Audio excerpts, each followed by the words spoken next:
That's not a toy. Mikey, no! I think that there's something very wrong with Mikey.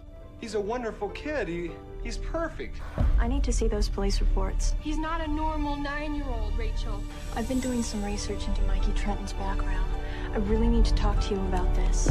Mikey, give me the hammer. Jesse. Rachel, listen to me! Your son is dangerous! Evil children movies have been around forever. One only needs a quick web search to find a ton of them, from The Brood to The Omen, Children of the Corn to The Good Son, and so many, many more. The movie at hand today is one you just may remember from the glory days of the video store, the 1992 direct-to-video film Mikey, which possibly has more of a reputation than Bite at this point. Of course, in 1992, evil children films had not seen the more evil titles we've seen in the last 2.5 decades, so the relative nastiness of Mikey is something that disturbed folks all around the globe, with England going so far as banning the film, following the James Bulger murder aged 2 by 2 boys aged 10. Yeah, this gets a bit rough, so hold on to your butts as we dive into the killer kid that is Mikey on What the Fuck Happened to This Horror Movie.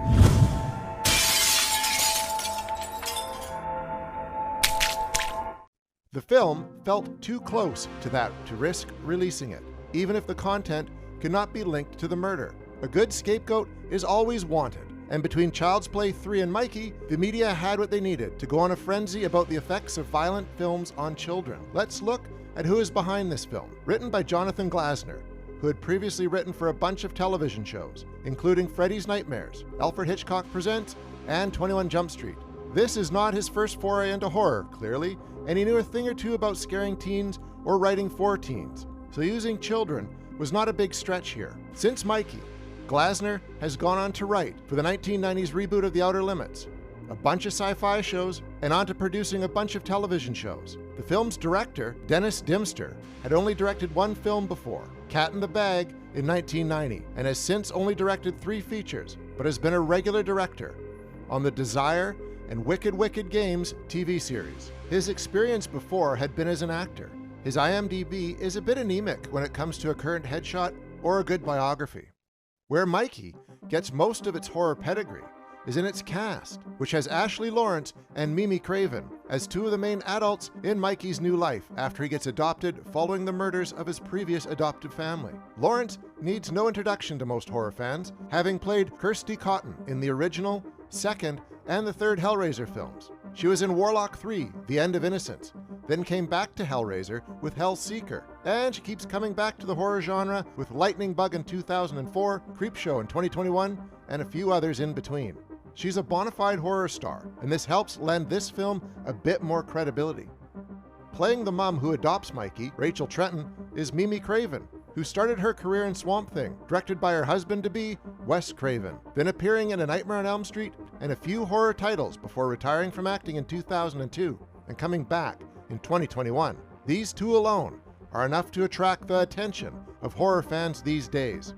For the main character of Mikey, young actor Brian Bonsall was selected. His resume speaks for itself, with credits with Disney, a lot of television including Family Ties, and some TV movies, before even getting to Mikey. Post-Mikey, he was seen in films like Blank Check, and seemed to disappear from 1994 to 2018. His work here is what matters though, as he plays a deranged child with some serious aplomb, getting to be one of the creepiest, most brutal, non-ghost children in the creepy children genre. Here he is cold, calculated, and willing to say some of the lines that don't make much sense in the end with the gusto needed to give the heebie-jeebies to any adult or kid watching. Not that kids should be watching. The cast is rounded out with Josie Bessette as Jessie, the teenager living next door who Mikey has a crush on. Whit Hertford as his best friend, who horror fans will recognize as Jacob from A Nightmare on Elm Street 5, The Dream Child. The rest of the cast will be vaguely familiar, but these aforementioned names are the ones that should ring a bell for most. In terms of story, it's a psychopathic child who gets adopted by different families after he murders the previous one. Well, in short, the film opens on Mikey at home with his adoptive mom and sister. His mom gets on the phone, talks a bit too much, and she reveals regretting adopting Mikey. This is a bad move, of course, and he electrocutes her in the tub. Then he goes to find his sister and drowns her in the pool. When Dad gets home, his dear little slugger uses a bat to kill him. A bat that he somehow manages to bring away with him when he gets picked up by social services. After a session with a therapist, Mikey is deemed ready to be put up for adoption again. Meeting his new parents in what looks to be a hybrid bus terminal and mall, maybe even a port authority, he attaches to them pretty fast. At his new home in Arizona, he meets the neighbors, including a kid who will be his bestie, a mom, and later a big sister, who will become the object of his obsession. Mikey is accepted by his new parents, who try very hard to make this a good life for him, not fully knowing what circumstances he came from. These people were clearly way too trusting of a very broken system. But we wouldn't have a film if they were not this way. Once Mikey goes to school, he gets placed in Mom Rachel's best friend's class, who is played by Ashley Lawrence, whose name is misspelled in the credits as Lawrence with a W. Her character is the only one who sees something wrong with Mikey for the longest of time.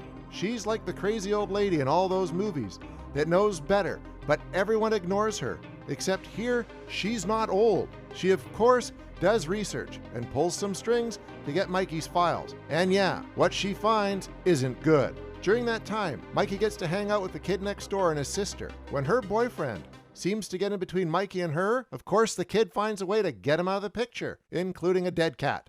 This shows that Mikey inherently knows that killing is bad. He simply enjoys it. And that's the crux of the whole thing. Mikey is evil and he enjoys killing. Soon after this, the boyfriend gets killed.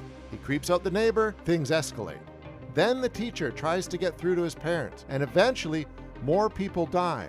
Actually, most characters that come into contact with Mikey die. The film gets to have a nice family dinner scene that some will see coming from a mile. It was perhaps more shocking in 1992 than it would be now. There's bloodshed, lots of violence, and Mikey gets a new name and a new family because they left it open for a sequel. This film was made possibly to connect with other films being released at the time, possibly inspired in part by films like The Stepfather, which did familial horror quite well, or rather a lot better. Is Mikey a good film or a bad film? Well, it's kind of middle of the road. It has some nastiness to offer, some interesting kills done by a child, which still shocks some folks, but overall, it's not particularly scary, and while the kills are numerous and entertaining enough, it feels like the viewer can see them coming from a mile away and call how the murders will happen. There is something here to connect to another much stronger film, Henry, Portrait of a Serial Killer, in that Mikey loves to watch home videos he makes of his work, something that seems rather surprising for a kid his age back in 1994, but also something no one would be surprised by in 2022, with everything and everyone being constantly filmed for likes and clout.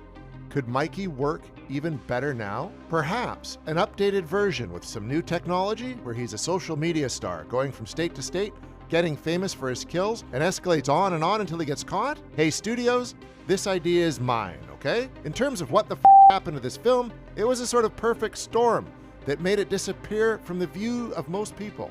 The film was rated R in the US, something that always cuts a big part of the audience out. But in this case, it's a good thing in terms of the subject matter, and to be able to keep the kills and violence on screen. The tagline, "Remember, Jason and Freddy were kids once too," connected the film to two of the biggest franchises, but it didn't feel earned at all. Something most people seeing the trailer, the poster, or the box art could tell pretty quickly. Sometimes, connecting to bigger names can work, but most times it's a risky gamble that doesn't pay and can even hurt the sales. Here, it didn't really work. The marketing at the time was decent, but being that it was for an R-rated film, it was harder to put on television or on other releases, which would need to be rated R in most cases to carry the trailer before the film for rentals. The film clearly suffered from its timing as well, especially in England, as mentioned before. A situation like that is just unfortunate, and the murders led to the film being given a rating certificate and seeing it yanked, then seeing it being connected to the video nasties of years before. There was a bit of a fuss around it that truly didn't need to be there, and eventually it was banned until a few years ago when it found its way to streaming in the UK, including England. In the US, the film is fairly easily found on streaming, as it's often on one or another of the many services out there. The film was released direct to video in most territories, where it had to fight for attention against so many other films. Its cover art was not the best, and it made it look like a TV movie. The trailer didn't really help, making it feel expensive or like something that would have the bite that it does. The tapes on the shelves were not the most attractive to most renters, which relegated it to more of a niche public and to those who rented just about everything they could, like yours truly. As it had not really found its audience all that easily back in 1992, there is now a new slew of people finding it and enjoying it for what it is, a nasty kid serial killer film. This is not a supernatural film. It's not a slasher, as some seem to think it is. It doesn't fit the slasher subgenre, and it doesn't fit the rules of the slasher killer. So that connection needs to be put to rest, and perhaps the right category of film it is, Evil Kid, can help it find its audience. Now, with films like Orphan and its sequel, Orphan First Kill, about an orphan killing her adoptive parents, albeit with a twist, Mikey is bound to find more of a public and new audience. The Evil Kid subgenre doesn't get that many entries per year, and so far, they have been wildly uneven at best. So, that is something else that worked against Mikey back in the day. So many of these films were released, and only so few were actually good. Nowadays, the nostalgia for the 1990s, the fact it seems to have influenced a few films since, its controversy in the UK back in the day, and the cast being still recognizable, many will forgo the look of the film and just have fun with it when they find it on streaming.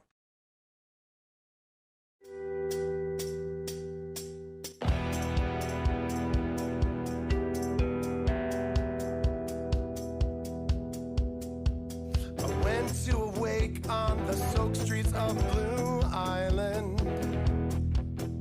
and my father, though a strong man, you know, I swear I saw him crying. Another generation gone has ceased south deciding. When you say a prayer and you put him in the ground, you speak a whiskey and it's mark and bound. Ain't no new shit going.